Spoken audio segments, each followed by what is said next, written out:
What is good, my peeps? It's your knuckle Big Rucker back at you again. We've got another action figure review for you, this time courtesy of Hasbro Marvel Legends. We're talking about another Spider-Man Retro Series figure. We've got another redo, and this time it is Marvel's Scorpion, as it was based upon the 90s cartoon with lighter green colors, and also with more of his face showing through his mask. So as you can see, we've got the retro style packaging, paying homage to the old Toy Biz days, and we can see the figure clearly in the clamshell. You can also see that he comes with zero, we'll say it again, zero accessories. It is what it is. On that side we see some artwork, Marvel Scorpion. Turning to the rear, we have that same artwork. You see a sketch of the Scorpion, and the readout is as follows: possessing superhuman athleticism and a mechanical battlesuit, the Scorpion is driven by his obsessive hatred for Spider-Man. Which is wild, because he was actually created because of J. Jonah Jameson's obsessive hatred for Spider-Man. But I digress. That is part of the origin story for Mac Gargan, aka the Scorpion. But what we're going to do is get Scorpion on the platter so you guys can see what's the what. You already see that I got him open, so we won't even waste any time. So here you see we've got our guy Mac Gargan on our rotating base, giving a 360-degree visual of the character slash figure. And as you can see, I got him leaned over well, because the bendy wire tail makes him back heavy. So you can get him to stand, but you see some of the things you have to do to get him in a vanilla pose. So keep that in mind. And you see, as I stated in the opener, how the bright green along with the darker green in terms of the boots and the gloves. Since the Scorpion comes with absolutely zero accessories, we may as well get right down to brass tacks and start looking at some of the paint decos. As you can see, like I said, that light green, we've got the light green as far as the top of his mask is concerned. He also is he's basically molded in the dark green, and everything else is painted, as you can see.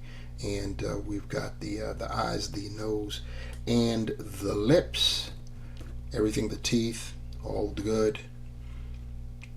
We've got some of that, you know, his mask covers his chin, so you've got some paint there. And the neck area is, as you see, it's got the green. The neck area is green, and then you got some paint down or right there around his throat area. And the body itself is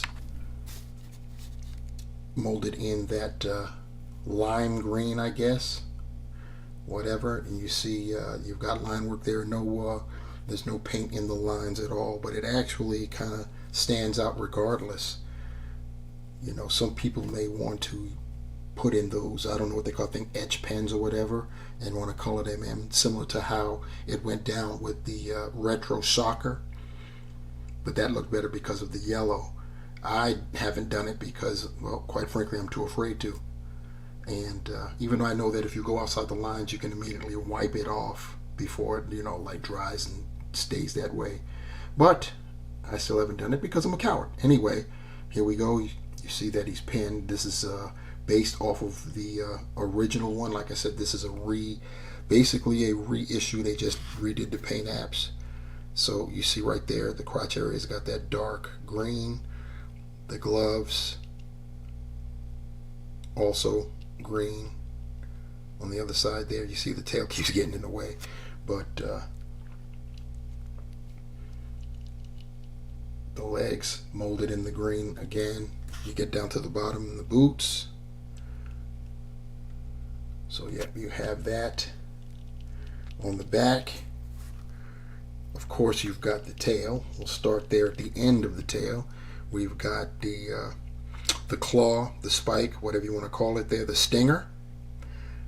painted in a like gunmetal gray silver. Then the very tip or ball end of the tail is that dark green, and then of course you've got the molded lime green for the rest of the tail, as you can see. And you see those holes there, so you know it's bendy wire. Going down the backpack is molded in that dark green again, and that is about the size of it, with Mac Gargan, aka the Scorpion. So now we'll look at our Scorpion side by side with the first offering, the original Scorpion that was found in the Spider-Man No Way Home wave. This was the Molten Man Build-A-Figure wave, and as you can see, that Scorpion much darker, and of course the mask almost totally covered Gargan's face with the exception of the eyes. And truth be told, he has appeared this way before, but that's not really classic Scorpion. The Scorpion that people think of, it's our retro offering here on our left. That's usually the way most people think of, but you see they both share a bendy wire tail. Even though you look at the end of the tail, the Molten Man version has a charcoal gray, a gunmetal gray stinger. The entire the tail and the stinger same color. You see the differences in the boots, and of course obviously the differences in the overall green paint itself. Getting a height measurement of Mac Gargan, aka the Scorpion, we're looking at about 6¼ inches tall. Taking the length of this very, very long tail, we're talking about from the stinger, the very stinger, to where the tail meets the backpack, we're talking 14 inches.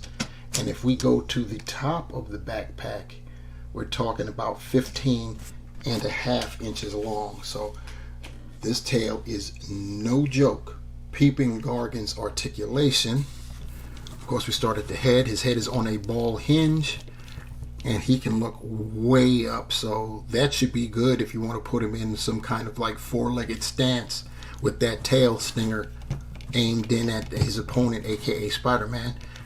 It also goes down pretty far. It can almost touch his chin to his throat. He does have attitude. His head sits on the ball peg very, very loosely. Keep that in mind. Can of course 360 it.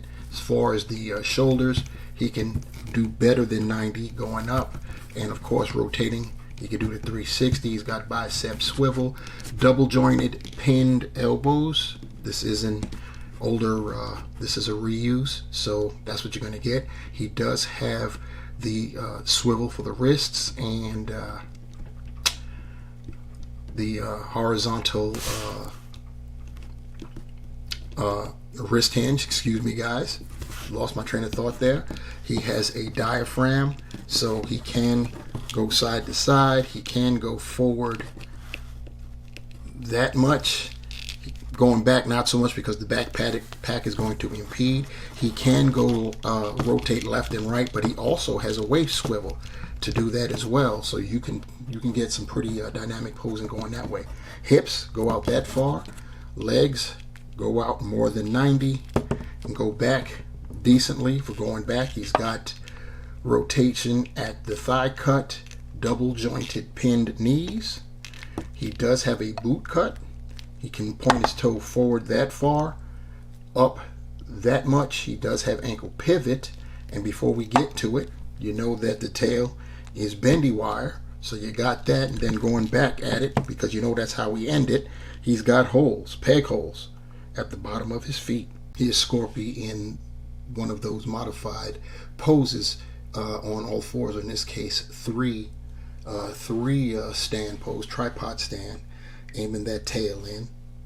Here we've got Scorpion next to a previously reviewed and also retro series figure that was redone to look more the classic style. We've got Dr. Kurt Connors, aka The Lizard. And of course, last but never least, we've got the one that kicked it all off, the superposable retro series Spider-Man. So to sum it all up, the Hasbro Marvel Legends Spider-Man retro series Scorpion, taking its cues from the 90s cartoon, is a very nice update to the previous Scorpion, the version that came with the Molten Man Build-A-Figure wave from the Spider-Man No Way Home. And yeah, very nice. It definitely mimics the colors of the cartoon and the early renditions of Scorpion. The most welcome addition is, of course, the changing of the mask and the face itself, where it exposes more of Gargan's face, whereas the previous version covered up almost the entire face with the exception of the eyes and, of course, the mouth. But I wasn't really including that part. The cons: no accessories at all. At the very least, we should have gotten mirrored hands, so that way he could either sport two fists or two open hands at the very minimum. That's about it. Another head sculpt would have been nice too, a neutral, whatever, but he's a villain, so having this particular expression isn't a bad thing when it comes to the bad guys, because it's not crazy expressive like the Hood and the Screaming Head. You know, that's a little bit too much. Or even Thunderstrike, which is a hero. Thunderstrike definitely should have come with a neutral head. Anyhow, that's this is our Scorpion. And of course, I neglected to mention this at the beginning of the video, but please like, share, subscribe to the channel so we can keep it growing. I've had a few people subscribe in the last couple of days. I appreciate you greatly. If you see this, thank you very much. But I'm greedy. I need more of you. Please just subscribe. It's free. All you got to do is reach out and touch, and it's a done deal, just like that. Leave your comments below. Questions, critiques, concerns, hit me with them. You want to be notified when I upload another video? Hit that bell while you're down there as well, and notified you shall be. On behalf of Matt Gargan, the Scorpion, I am your Knuckle Big Rucker. Leaving you with this: remember, the hunt continues, and I'm out. Peace.